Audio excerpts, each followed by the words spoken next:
Okay, okay. Um, Maybe we could start with the housekeeping slash announcements, perhaps. It's been a couple of minutes.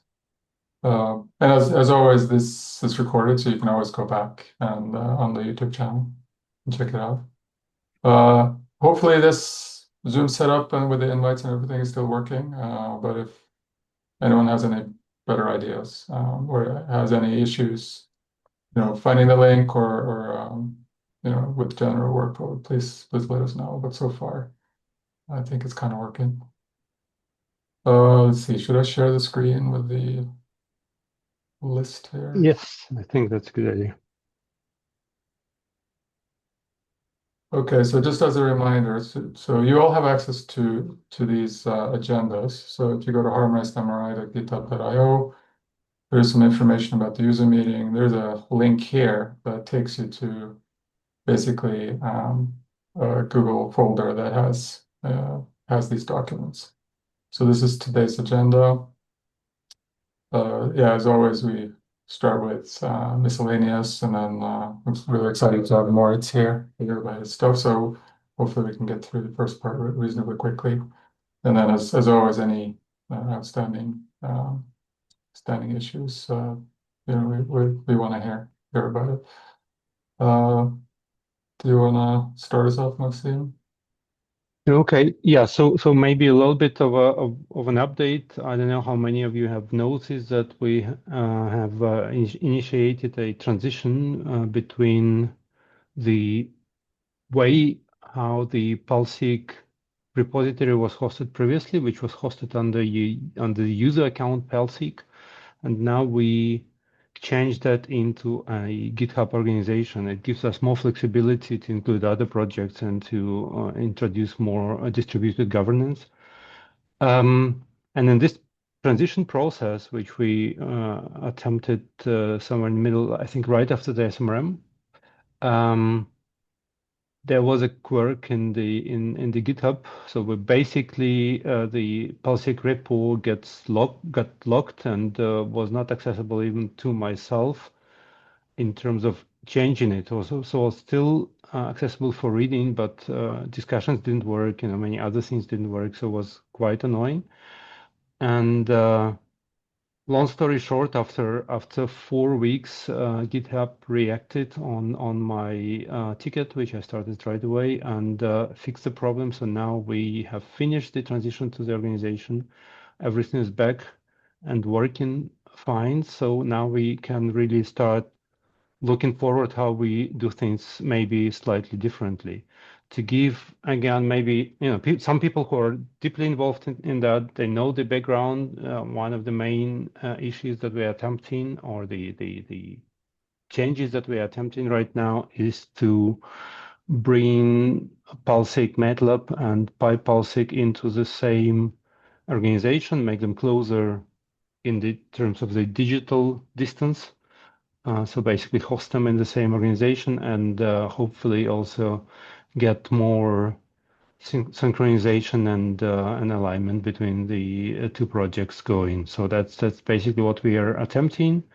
And we have a few new possibilities. For instance, we can also host some discussions under this organization. So we can maybe shift some discussions from the repositories, which we hosted in the repositories, into more uh, centralized space, which maybe will make it less confusing for the users. But we are open to basically to listen to you to see how you want things. And that's basically the 2 points, A and B, that I wanted to bring up. So we are about to change things, and we're happy to listen to you to see what would be the best way to set things up in the future. So, you're welcome to speak up right now or write in the chat or just, drop us a line privately. Um, we'll try to take that into account.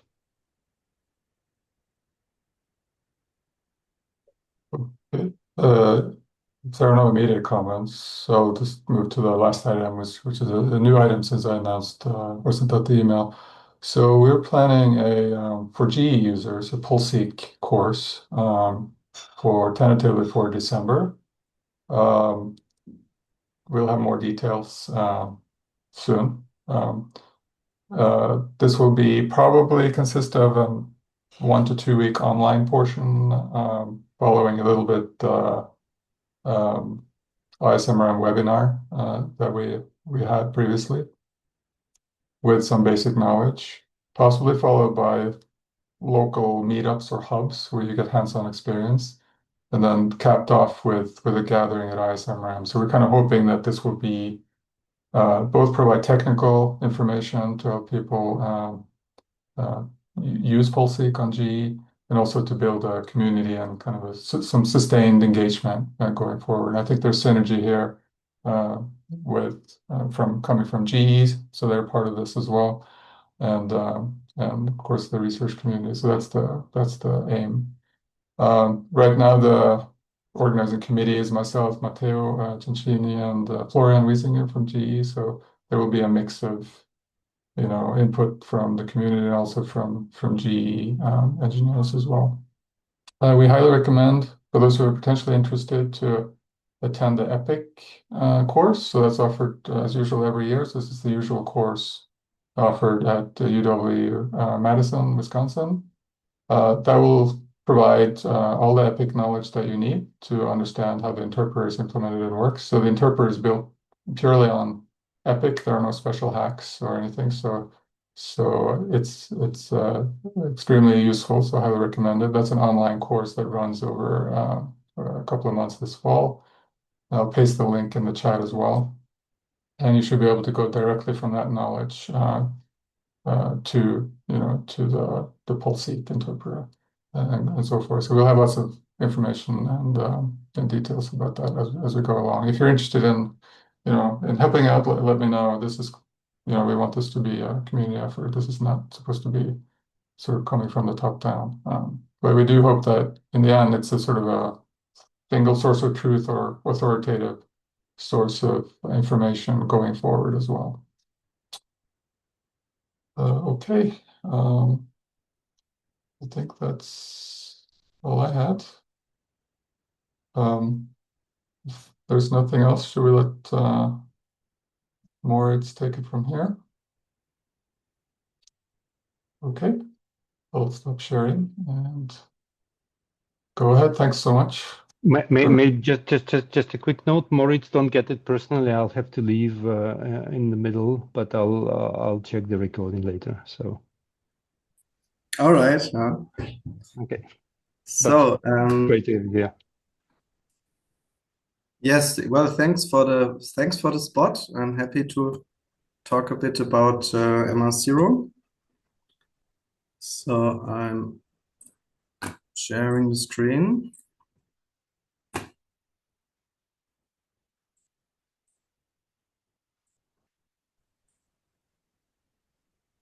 And hope that you can. Yes, it's fine. See everything? All right. So, yeah, I entitled this Simulation and Optimization of Pulseq sequences with MRzero, and I wanted to quickly start with explaining what this MRzero project actually is. So this differential digital twin, our basic simulation, and some new abilities it has just gained. Then I will talk about these optimization problems that we did, and finally show you how it helps you also for manual optimization of Pulseq sequences. So MRzero got its name from the last AI wave, which was AlphaGo Zero, which was this Go playing agent of Google DeepMind that mastered the game of Go without human knowledge. So the idea was you give it the rules of Go and it plays against itself with a winning condition and then comes up with a strategy. And there was a predecessor, which was AlphaGo, which just learned from humans, but AlphaGo Zero just learned from the rules. And it outperformed every human and also every previous trained on human data. So that was quite interesting. And moreover, it also came up with some new moves. So it just didn't play better, but it has some new strategies. So for example, for this famous move 37, even the world champion said, this is a very strange move. I thought it was a mistake. A normal human would play more like this moves.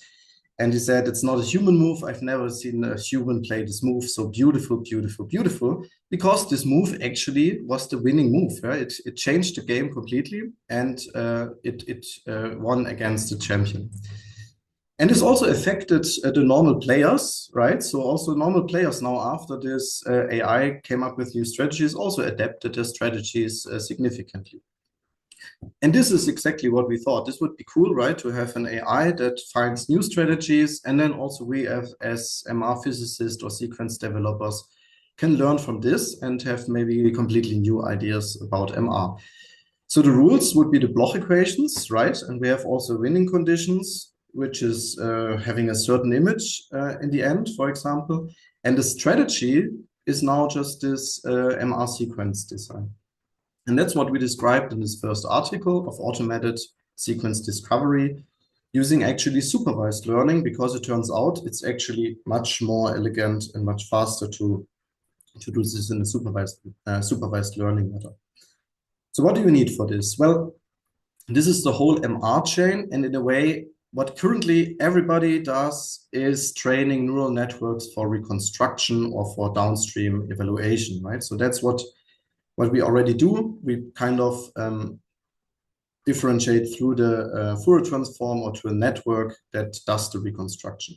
Now, what you have to do is to just prolong this chain to the sequence, to the MR sequence. And what you need for this, to be able to do this, is a differentiable Bloch simulation. So you need the gradients of this simulation.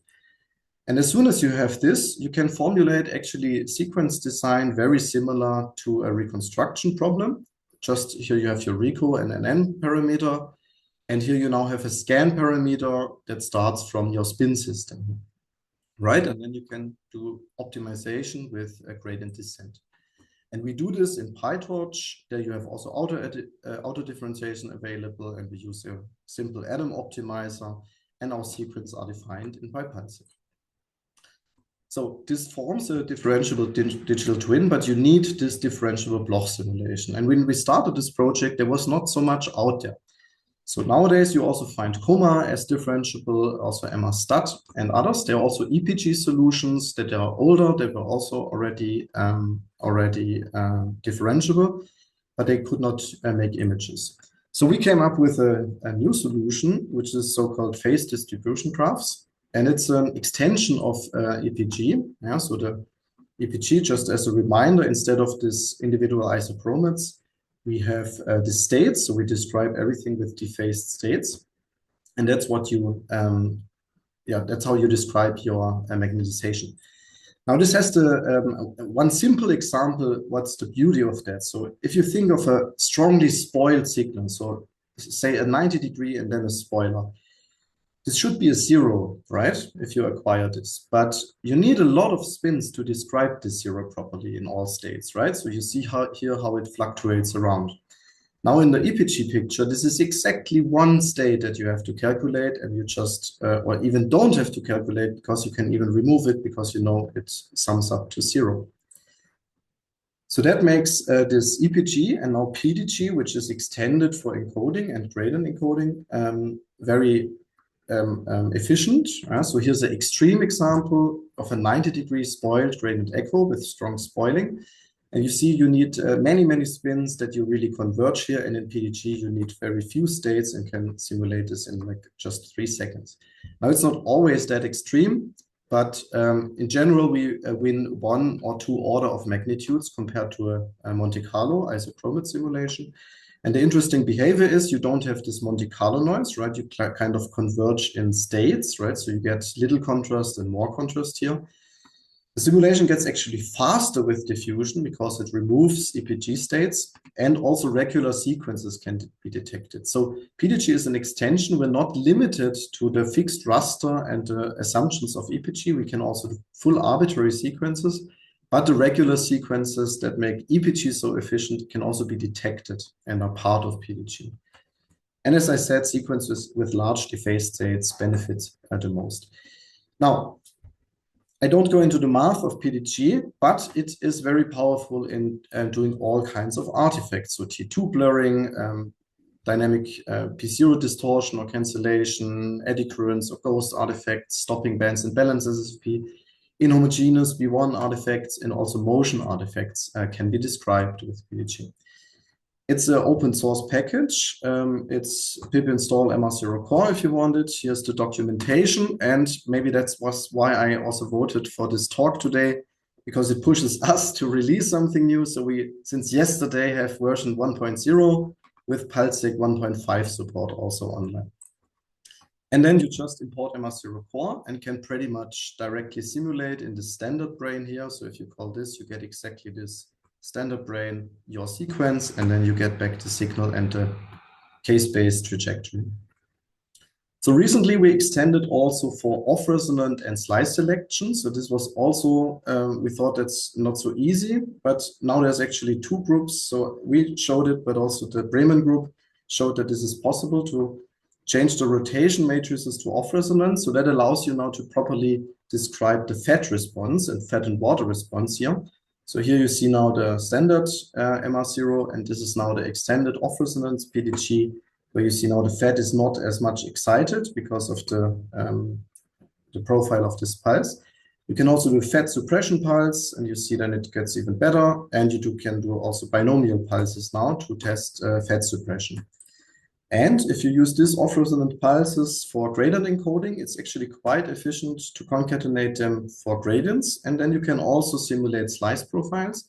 And the nice thing is now you can get images and slice profiles at the same time. So you see here, like this averaged slice here, right? How the time bandwidth product changes actually the structure here in this slab, despite being the same slice thickness, but different time bandwidth product.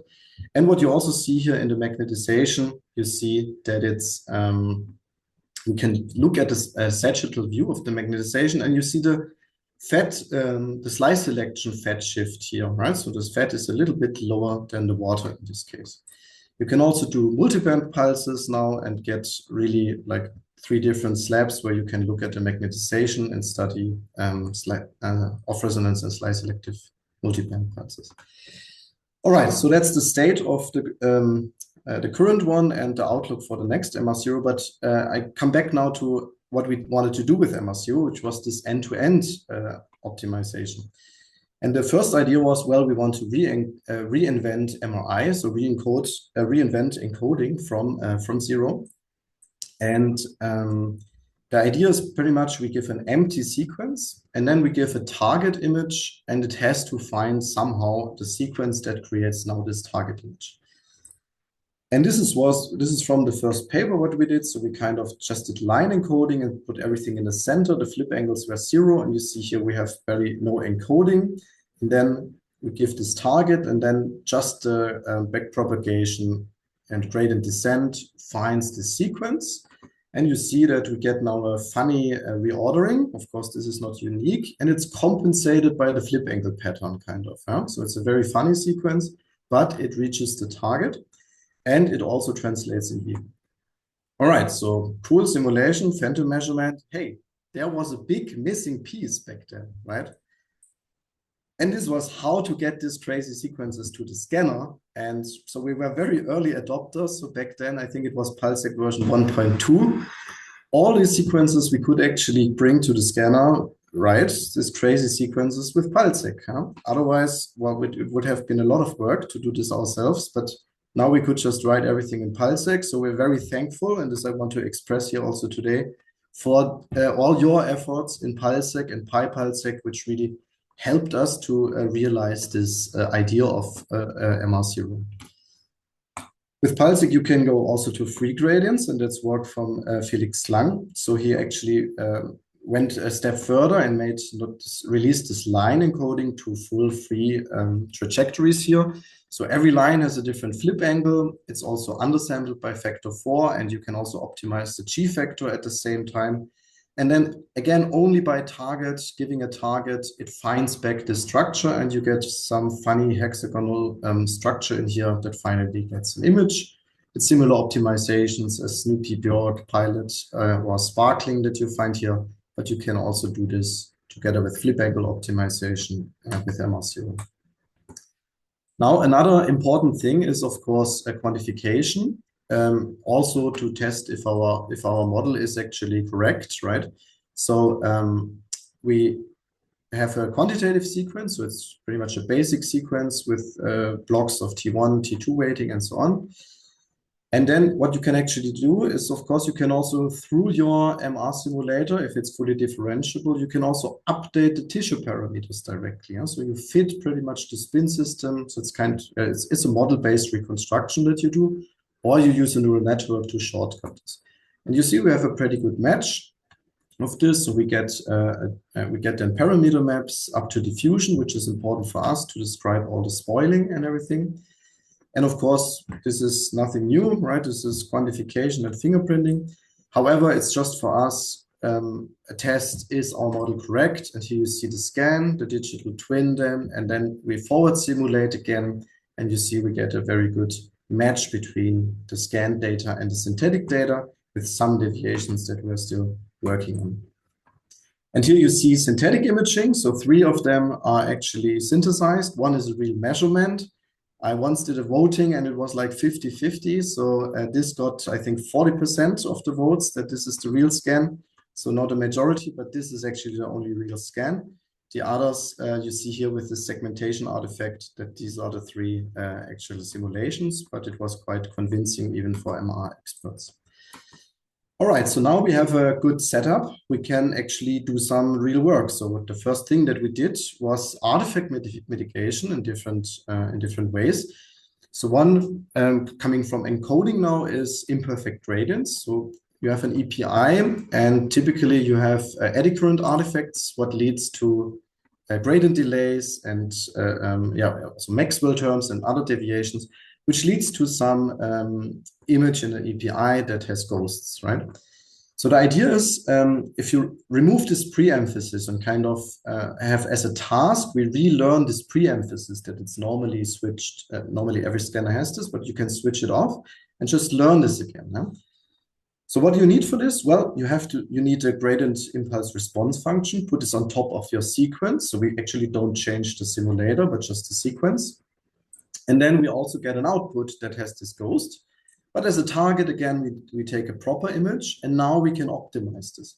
The difference between for eddy current compensation is we can do this now in k-space. So we can make a compromise between accurate k-space trajectory and a good image, which is very helpful. So this is in silico, and this actually works. So you can back, and in vitro you can also find back, and also in vivo this works. And this is what Daniel West and Jan Malik's group showed. And the interesting thing is you now get a new pre-emphasis that is kind of a compromise, okay? So we don't reach the edge of the k-spaces, but we make some compromise here because the edge of the k-space is also not so important. So we get a very nice tool for making compromise between quality and demand. So we have a much less demanding solution where you can do now shorter TE, higher resolution, or work on older hardware with the same EPI sequence. Another artifact we looked at is the TSE deblurring. So if you have long echo trains, you have T2 decay during your readout. In a centric rare here, for example, you get this typical blurring. And again, the same idea is we just give a sharp target and then optimize back through this whole chain, but also have a deblurring network that we train simultaneously. Yeah, so we get like a variable flip angle. That's what we optimize. And this is known from the literature that you can do it. So TRAPS does that, or direct signal control does that. However, we can now have a really case-based dependent. So it's not just a signal that is stable, but we can have a case-based dependent variable flip angle. We can have a neural network that is tailored to this variable flip angle. And by that, also the variable flip angle gets a neural network dependent again. And that's the result if you do this. So you see here, this is pretty much the single shot rare. You see, especially in white matter, we have a lot of blurring. If you then do this, what we call direct encoded signal control, you see a funny train. So here around is the k-space center. It's very interestingly shaped. And now you get parts back of the structure. And the neural network is then able to extract this even better compared to a 3 minutes sequence here, which has the same segmentation or the high resolution one. This we could extend also to 3D TSE flare at 7 Tesla, right, where everybody claims high resolution. But we see that only by the flip angle train, we actually get quite some quality improvement. And we could, interestingly, we could push both the sharpness and the SNR a bit, right? So this flip angle train, this new one, has some funny substructure around the K-space center, then eats up all of the magnetization and gets us these images. Of course, you are very flexible with this, so you can also play around with like more sharpness, a trade-off between sharpness and SNR, or if you have low SNR, you just invest everything in SNR, and sharpness doesn't matter, maybe for the body also. So you can steer this very freely with this end-to-end optimization.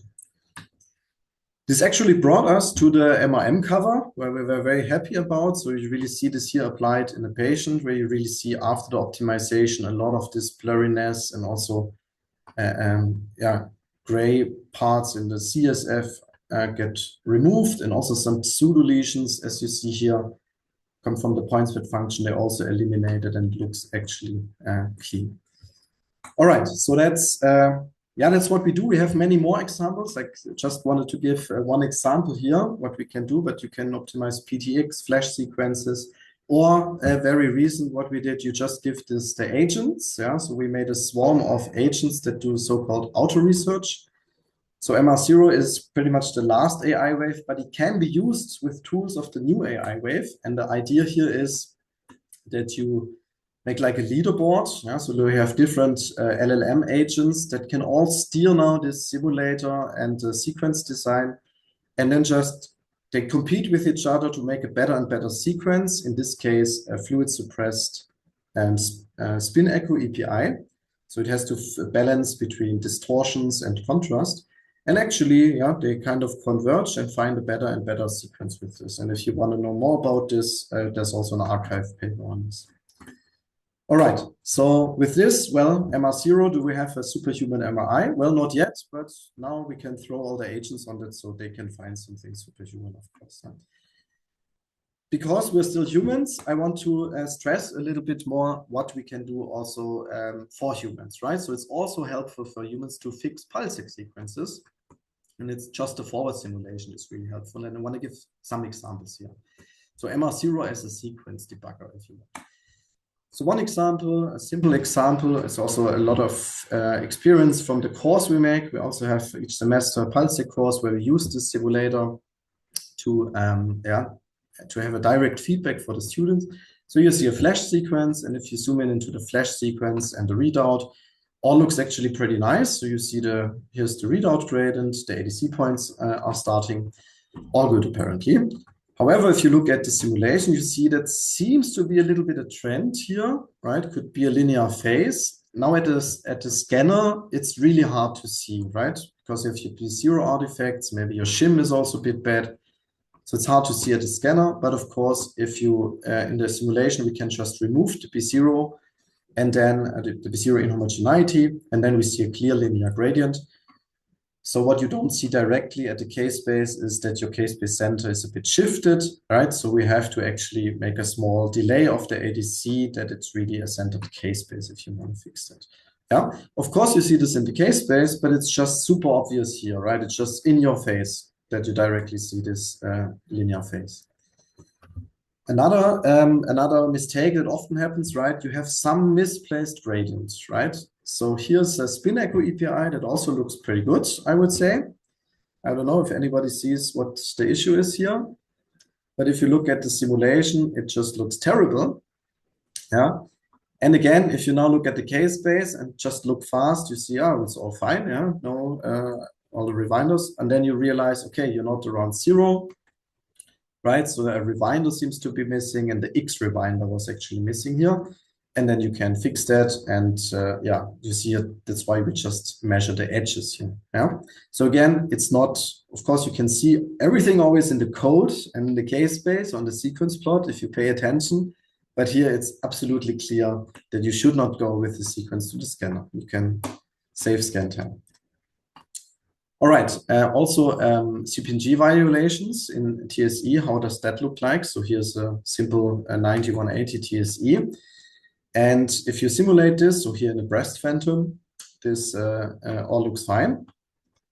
Now we wanted to remove the slice selection, right? So quickly look at this. How does this look in a non-selective sequence? However, if you do this, you see some funny ringing artifacts. Yeah. So what is that? Well, this is exactly how a CPMG violation looks like in the image.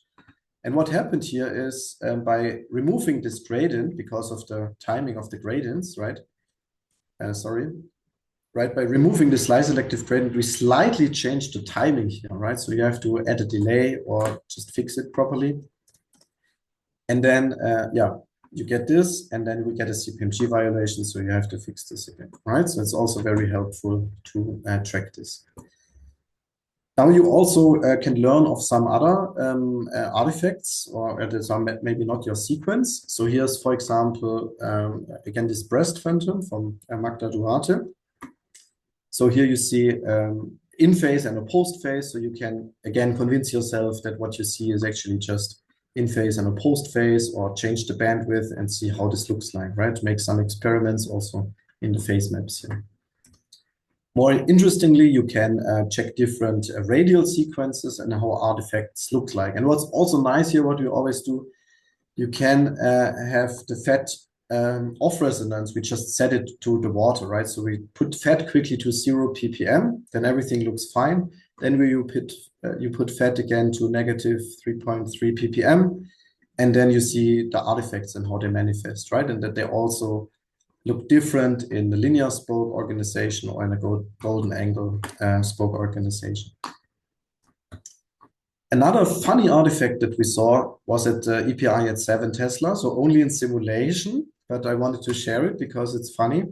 So I think it's also known, but we didn't know about it. So if you have only FET here is simulated, yeah, if you only simulate FET and an EPI at 7 Tesla, you see like a typical shift. That's kind of your distortion or your constant distortion of the FET. But it seems that the low frequencies of FET are differently shifted than the edges, which we thought, okay, this must be a mistake in our simulation. And it also changes over the field strength, which we then thought, okay, this is not really in our simulation, right? So this moves around. Of course, the FET must move around with the chemical shift, but that these edges move around differently and also get stronger here, we didn't understand first. Now, this is actually something interesting. So, well, we all know the distortions along phase encoding direction of EPI, but you also have now, right, at 7 Tesla, FET is really off resonance. So you actually get also phase accumulation along the reed, which means your center K-space here is actually quite smooth, right? But the edge of the K-space has an even-odd ghost, okay? So it has an even-odd parity here. So you actually, the high frequencies have a ghost and the low frequencies not, yeah? So if we haven't seen this in vivo, but we think this should also be measurable. And I also heard from the diffusion guys that this is a known effect, but with MRzero, you can also investigate and mitigate this probably with a higher bandwidth. All right, last but not least, a spiral TSE, where we just also investigated spiral TSE from Jürgen Hennig. We also ran this at 7 Tesla, saw some artifacts. Put FET on the water resonance, everything looks fine. Put FET really on the FET resonance, and you get exactly these artifacts. So you can understand it. Then do the asymmetric excitation that also Jürgen Hennig discussed in the last user meeting. So we put some dummy pulses in there and actually efficiently suppress the FET. And then it looks like this. And this again translates to in vivo. So some of these artifacts are actually removed that come from the FET. And these artifacts are probably some other off-resonant artifacts. All right, so in conclusion, we think simulation is really helpful. And the question is how to make this most convenient for the students and also for you as Pulseq users.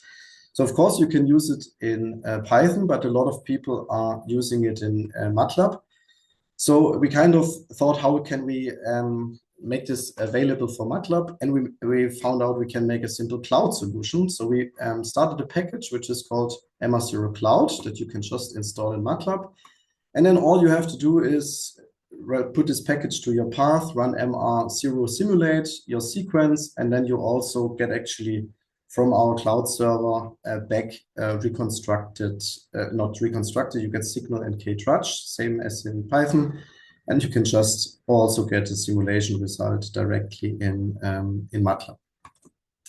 The other thing, what would be cool and what I also think is generally nice is to have a standardized simulation test, right? So some of the plots that I showed you, you should just standardize this and always look at the same plot. At least for me, it would be so good to look always at the same plot. So we also created an online tool, which we call Sec Check, which pretty much where you can upload your Sec file, and then it also loads the sequence that you can investigate, the case base, but now adds the simulation. So always the same brain simulation is run, so you can look at any artifacts there. Maybe we should also add another phantom here without fat or with fat set to 0 ppm to see, to have some standardized reproducible tests here. You also see the signal decay, so that's the unencoded signal. And you see how it decays over time. And this is now a centric reordered sequence, right? So here it's quite stable, but in the beginning, there's also some fluctuations. That translates to the point split function X, Y, and Z that you can also then investigate. And there you often see also sequence errors that you make directly in this plot. All right, so, and how, last but not least, we wondered how can we get really reproducible or comparable simulations, right? Because there is not really a comparison standard for simulations. And this was actually also missing because we did not have a sequence standard, right? So you cannot compare simulations if you don't have a standard for sequences. So Pulseq actually solves this. So what's still missing is a proper phantom standard, right? So every simulation uses a different phantom. So of course we introduced yet another standard, but we also started some adapters that you can put. So we started the BIFD format. So we called it like after the Nifties, right? It's a Bloch Informatics Technology Initiative. It's a Nifty file and a JSON sidecar that gives you some more information about the quantification. And it's a GitHub where you can see how they are registered and how they are defined. And you can also upload and Zenodo own phantoms and register them by a pull request to this. So we can actually have standardized phantoms, right? And then we would be able to have a full reproducible protocol. So a sequence with certain protocol parameters, a phantom, maybe even a field of view, and then the simulation that you want to test and the recon. And then you can exchange one part, right? How does this look, same sequence in the breast? Or how does it look with a different simulation? Or how does it look with different recon? If you have this would be really nice. And we thought it would be even nicer if you kind of have this as a link, okay? So imagine we have like a virtual scanner that you can now exchange with a link. So I have a certain sequence here. The protocol is defined, the phantom is defined, the field of view is defined. And now I can just click this link and come to a website, which is actually our what we call Anyfield scanner. And you see I have now a shared link. So I load this shared protocol. And we kind of made a front end for Pulseq. So it's like a virtual scanner that now from this link will actually load exactly this phantom. You see that we can also load different sequences here. So it actually loads different sequences as package. So we also load MRsec as package, the PyPulseq examples, but also some built-in functions. And here by the link, it was already selected this TSE with asymmetric excitation with exactly certain parameters. Yeah? And the parameters are just the standard, the default parameters of this sequence function. Yeah? So we'll work on PyPulseq sequence functions here. So we can change this, and now also exactly this brain was loaded and exactly the field of view was loaded, and I can press scan. And see, right, maybe a colleague sent me, check this out. This is a very nice fat suppression. And I can try without this asymmetric excitation and also run it. And then it also sends the sequence now to our simulation server. And you see now here the exactly this protocol as we put it. You can also, of course, use a different slice and move this around. So it's kind of what you have to do before you go to the real scanner. And now you see that's the actual sequence. So that's the original TSE, and that's the simulation of this TSE with this asymmetric excitation that Jürgen Hennig showed last time. So with this small CPMG violation that really cancels the fat. All right, and now I say, well, I want even better fat suppression. So I add a steer here and run this. And then I can share the link back. Hey, if you add steer to this, right, you can actually get even better fat suppression. And what's also nice, you have here also this BIFD, so you can also load other BIFDs. But for example, I can also load here a BIFD without fat. Yeah? So it's just a JSON sidecar that now removes the fat. Yeah? So I have again here the what is it, 00065, I think. So I run this without fat. So I have a reference and I run it once with fat. So I have a reference if my fat suppression actually works. And now I have to find an end. So here you see the one that had no fat at all.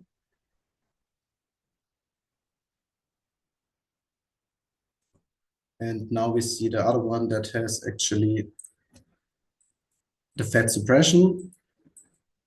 Yeah, so it's this one, right? So this has the fat suppression. You see still a little bit residual fat, but overall it looks very similar as if there was no fat at all. A bit rings here of the residual fat. So it's very nice to go back to this. All right, and with this, I have to come to an end. And yeah, thank you very much for your attention. Special thanks to my research group, especially Jonathan Andrews, Simon Weinmüller, and Magda Duarte, who gave me quite some slides here, and also Martin Fleimer for the Spiral TSE. Here are the links again, but also Magda will share it in the chat, and I'm happy to take your questions. Great, thank you. Thank you so much. That was really, really interesting and impressive. Well, thanks for all the Pulseq work. That's really, I have to say thank you, because this was really an enabler to bring this all to the scanner for us, especially like sequences that are not regular. That was really a game changer for us with Pulseq. Yeah, this is really great. I mean, immediately, I think just even for specific vendors or cross vendors, even having a little sort of official library of sequences and then being able to simulate it and make that part of the, I can see that this is really a key part of. So we made it also that you can just log in. So if you add a GitHub link there in the scanner, it will just add your sequences from your GitHub to the scanner, so you can select it. And our experience is, right, if you share a single protocol, if I have a single script file, of course you can explore the sequence a bit, but if you change the parameters a bit and really see if it's stable, that's much more helpful, right? You see if it, or quickly switch the phantom, does it work in the breast? Does it work in a different cut or in a stronger B0? That really gives you more confidence about the quality of your signal or your idea, right? That's quite helpful. Any questions? Hi, Moritz. This is Yogesh. It was amazing work, and thank you for coming over to give this talk. One quick question from me is, this MRZero cloud, is it supposed to run locally on your system, or is it running on your cloud? And so we currently run this. I currently run this on a cloud. So if you run this now, we have to pay that. But of course, you could also, you can also have a local host and have a torch and PyTorch running and log this in. Then you can directly send from Matlab. But then you can also link Python and Matlab maybe, right? So for me, it was really convenient if you work on a computer or on a PC where you don't have a GPU, right? Then it's really nice to just connect to this. Or also connect to a network server that you have. So that's possible to make this convenient, yeah.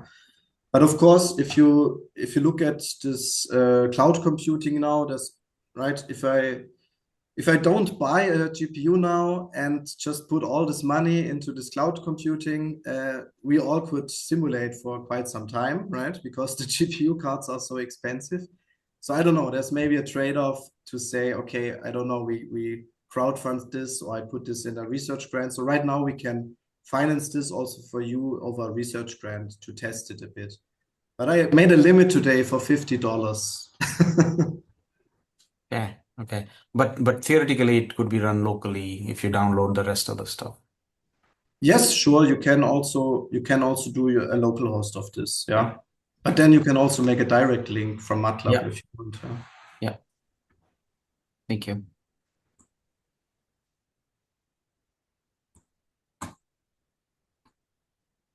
I have a question if there's no one else.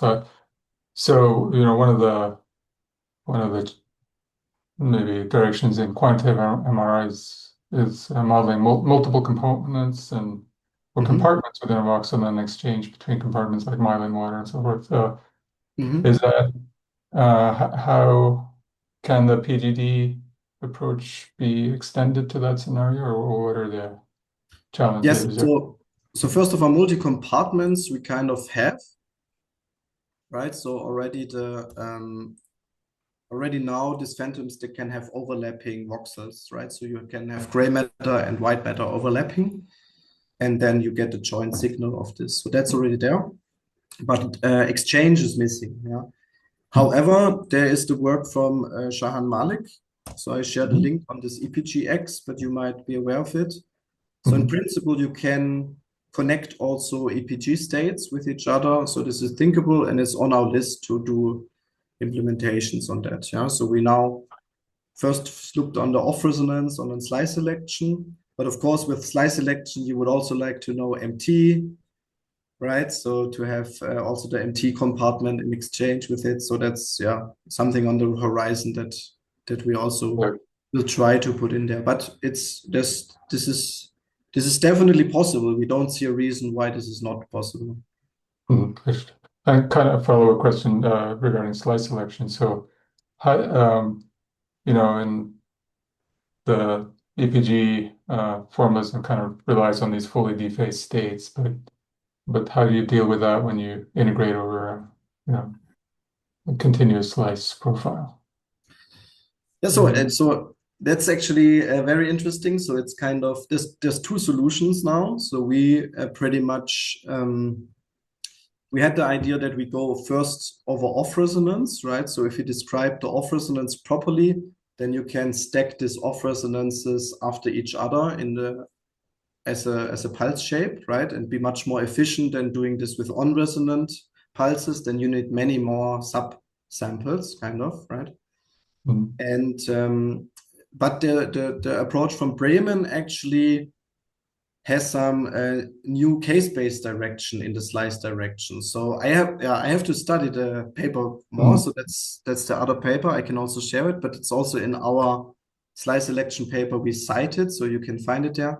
So they kind of have a own case space like in the slice plane, right? So they describe with few states the slice profile, which is quite interesting. Yeah. However, what they lose by this is, I think, it's super fresh. It's, I think, all from last month.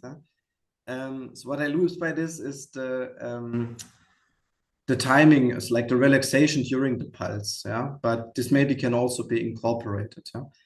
What is interesting is that it seems to not create too many states. So if you think in EPG, you would say, if I subdivide pulse in 100 subsamples, right? I get 3 to the power of 100 more states, right? However, PDG already has this state merging process. So if states are similar, you can actually merge them again, which means because these pulses are so close together, right? They actually can be merged quite efficiently. So it turns out that it's not very inefficient to do this, but it has to be still investigated how fast it is and how it compares to also very good isochromats and so on. Yeah, but it seems you can control the number of states quite well. Right.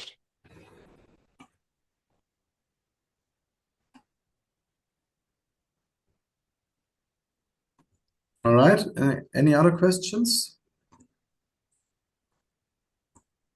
Maybe they're downloading our GPU time now. There you go. Yeah. Yes. I was doing that. It's amazing work. We might have lost. All right, yeah, it's also very early, and this UI is JavaScript. I don't know JavaScript, but all these LLMs do. So this is prone to break. It's more like a demo or like an idea what could be interesting as a front end for Pulseq users where we can exchange things. And we made it also fully open source, so you can just clone it, host it on your own GitHub page, and have a own scanner in your color theme if you want. It's also very, very useful. Okay, I think we have a question in the chat here. So it says, nice work. If we want to simulate the eddy current at crusher gradient, simulate how eddy current impact the TSC sequence. How do we do this?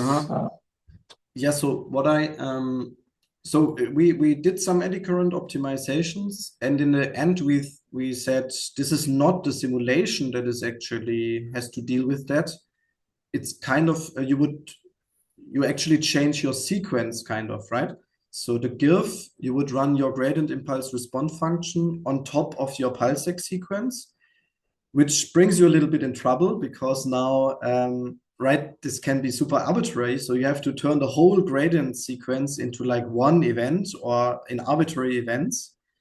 But yeah, so one of my students actually had a solution for this. So you can do this and then split this again at your pulses and at your ADCs. But in the end, you just change your gradients, right? You have a function that changes your gradients. So you have an operation where a Pulseq file goes in and an adjusted Pulseq file goes out, and this you just simulate with a normal simulator. If you have something like this, you can use our simulator and just should be able to simulate this. If you don't have this, shoot an email and we can maybe share some code how to go from normal Pulseq to eddy current affected Pulseq. Great. Good question. I think we're almost coming up on an hour. If there are no more questions or anything else, I think we can wrap things up here. As usual, the recording will be up on the Moritz MRI YouTube channel in maybe in an hour or two. And you can also view previous meetings there. And as usual, let's see, I don't think we have a meeting next month due to vacations and such. I believe our next meeting will be early September. I don't think we have a speaker for that yet. But even if we do, if you'd like to present at a meeting this fall, either September or later, contact us, or you can fill in the form on the armrestmri.github.io page. We'd love to hear from you. So, all right, great. Thank you so much to the speaker. Thank you. Thank you. Great. Have a good Thank you, good guys. summer. Thanks. See you soon.